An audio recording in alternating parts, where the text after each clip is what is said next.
नमस्कार, मैं दिव्या त्यागी स्वागत करती हूं आपका बिग पेजेस पर।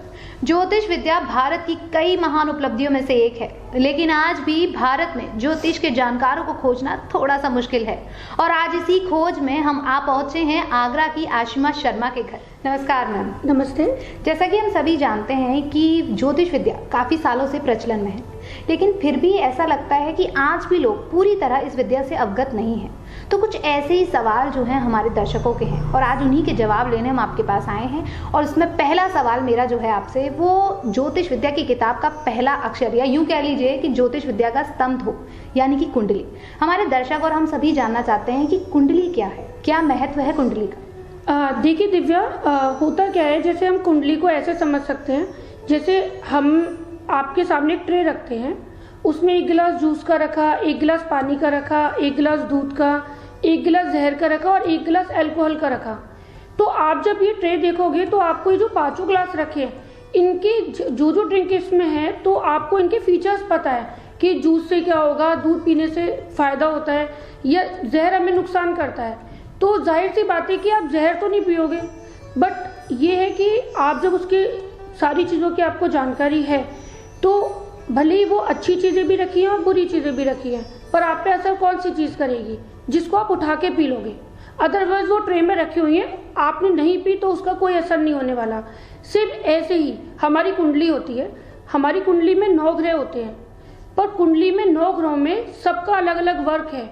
उसमें से ऐसा नहीं होता, जब कोई भी बताया जाता है कि हमारी कुंडली या आपकी कुंडली बहुत अच्छी है, आपकी कुंडली बहुत खराब है, तो अच्छी कुंडली में सारे ही ग्रह अच्छे हों ऐसा नहीं होता, या बुरी में सारे ही बुरे हों।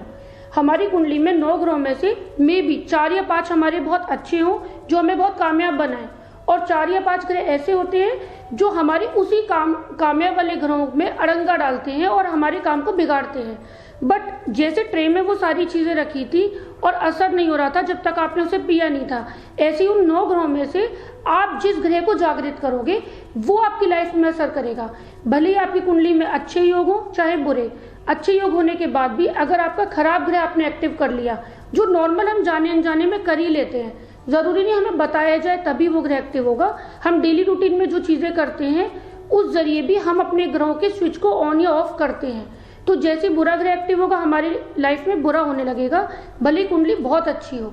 तो इस तरीके से हमें जब कुंडली के प्रॉपर 9 के 9 ग्रहों की जानकारी होगी, तभी हम उस कुंडली का सही मतलब अपनी लाइफ में सिद्ध कर सकते हैं। जैसा कि मैम कुंडली में गुणों का बड़ा महत्व है, किसी के 27 गुण मिलते हैं, किसी के 28 गुण मिलते हैं, किसी के 32 मैक्सिमम मिल जाते हैं, लेकिन उसके बावजूद भी इतने मैक्सिमम गुण मिलने के बावजूद उनके वैवाहिक जीवन में इतनी तकलीफें होती हैं, ऐसा क्यों? जी बिल्कुल, ऐसा अक्सर मेरे पास भी बहुत लोग आते हैं कि उनकी कुंडली बहुत अच्छी मिलाई थी ज्योतिषों ने, फिर भी हमारे साथ वैवाहिक जीवन की दिक्कत है या हमारी बेटी के साथ प्रॉब्लम हो रही है। तो आप देखना, जब आप शादी से पहले कुंडली लेके जाते हो कि लड़का और लड़की की कुंडली है और आप ये देख के बता दीजिए, तो आप मोस्टली क्या करते हैं, 29 गुण मिल गए, 28 गुण मिल गए, ये विवाह बढ़िया है, ठीक है।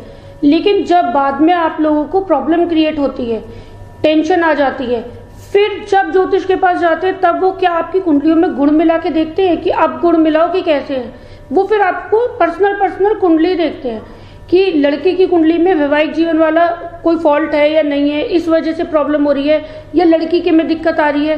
तो वो सारे जो इश्यूज है कि आपस में ग्रहों की जो मैचिंग देखते हैं बाद में, अगर वो हम पहले ही देख लें कि खाली गुणों पे न जाके ये भी देखें कि लड़की की कुंडली है कैसे या लड़की की कुंडली है कैसे फैमिली के लिए या हस्बैंड के लिए, तो हमें ये वाली प्रॉब्लम को फेस नहीं करना पड़ेगा। और अधिकतर यही होता है कि गुण मिलाने के बाद शादी हो जाती है, फिर आपस में ग्रह मैच ही नहीं कर रहे होते, बाद में फिर ग्रहों के बारे में प्रॉब्लम्स हो जाती हैं कि अब ग्रहों के उपाय करते रहो।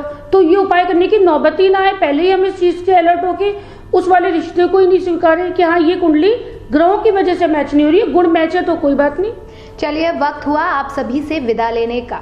ज्योतिष विद्या से जुड़े रोचक सवालों की जानकारी हासिल करने के लिए जुड़े रहें हमारे साथ अगली वीडियो में। साथ ही ज्योतिष विद्या में अपने अजीब और गरीब लॉजिक्स के जवाब पाने के लिए हमें कमेंट कर बताएं, जिससे आपके कमेंट के बेसिस पर हम अपनी अगली वीडियो आपके सामने लाएं। और साथ ही हमारी दूसरी वीडियो को देखने के लिए हमारे चैनल को लाइक एंड सब्सक्राइब जरूर करें। नमस्कार।